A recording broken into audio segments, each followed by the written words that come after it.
a lot of motivation for this, and then ensuring that any program that comes up continues on, because that's something that happens in the SFSS a lot, is if something isn't properly institutionalized, it dies after a year because there's not enough, there's not enough publicity and it goes away, it fades off. So I want to make sure that students know who their directors are and can come to our directors for advice.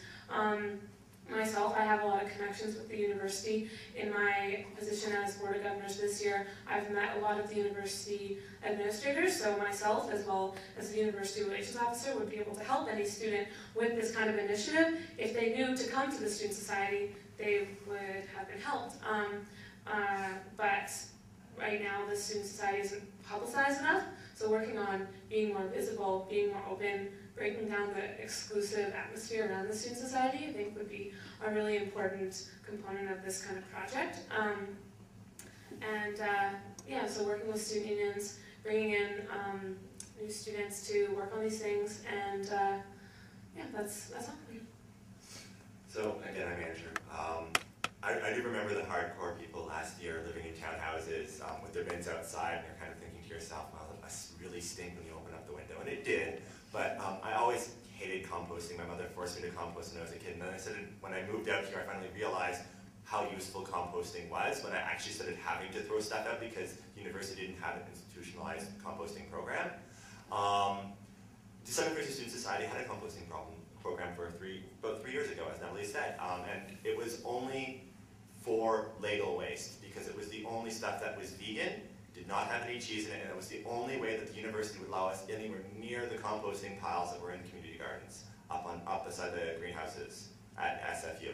So it fell by the wayside because their minds were on separate things, board of directors changed, that kind of stuff. But what we need to do is we shouldn't just be focused on SFU and the SFSS. There is 5,000 residents living right next door, just on the east side of campus, and the Summit Fairs and Community Trust, of which I'm on the board of directors, is all about sustainability. In fact, they're building the first green building in British Columbia, and it's going to be a kindergarten. So they're going to have composting there. In order to be a green garden, living building, you must have composting. You must be able to capture 100% of your waste. The rest has to go to recycling.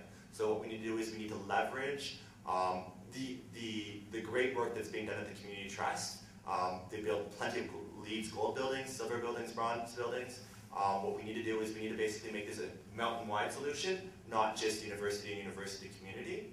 And that way, suddenly a grinder does make financial sense because then you have an extra 5,000 people utilizing the grinder, not just 25,000 as it is in the university community exclusively. You have 30,000. That adds a lot of push to it. Getting different corporations involved. There's a wealth of experience on the Community Trust Board of Directors when it comes to green building standards, and environmental protection. I know it's not necessarily the friendliest thing to say, but Jane Bird, CEO of the Canada Alliance, on there. So all this sustainability stuff they're very cognizant of this, and I think that as the IRO, we should definitely be doing looking at grinding compost. But right now, as it stands right now, facilities doesn't want us anywhere near those composting bins because they're worried we're going to contaminate it, and we're worried that we're going to have a barrel problem again. Because that's one thing I do remember when living in residence with the composting was the barrel problem. I remember walking home a couple times after spending time in the pub and being warned by campus security, just be careful, there might be a black bear around, and that's not necessarily cool. So we need to be able to make sure that it's all not only sustainable, not only well used, not only financially viable, but also safe for SFU students, because the last thing we want to do is have bears in townhouse courtyards. Well, I agree with Andrew, but I believe that we should get a working group in the SFSS looking for opportunities at SFU. I have a neighbor who is really into sustainability and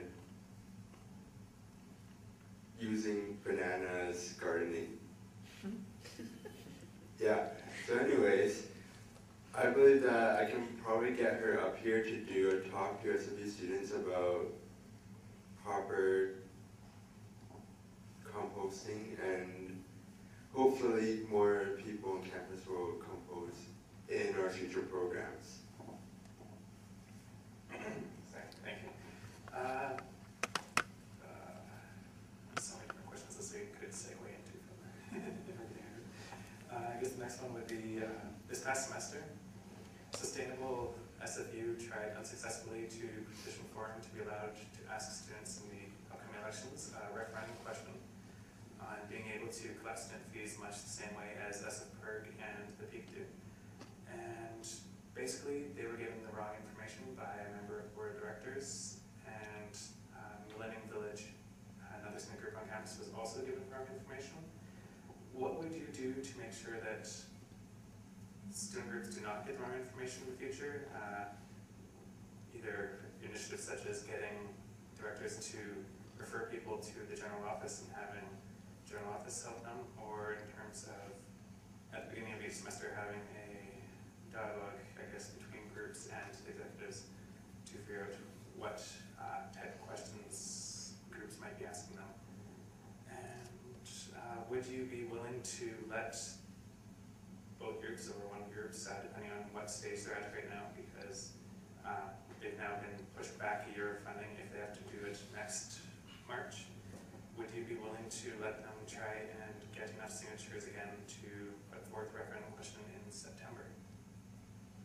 Well, I do not believe that we should be able to, I do not believe that we should be giving out invalid information. I believe that all the information should be made available on the Student Society website so that anybody can look them up. So if you're a club or organization on campus, you should be able to find out information on the website. Would you let them do the referendum in September? Oh, that is something that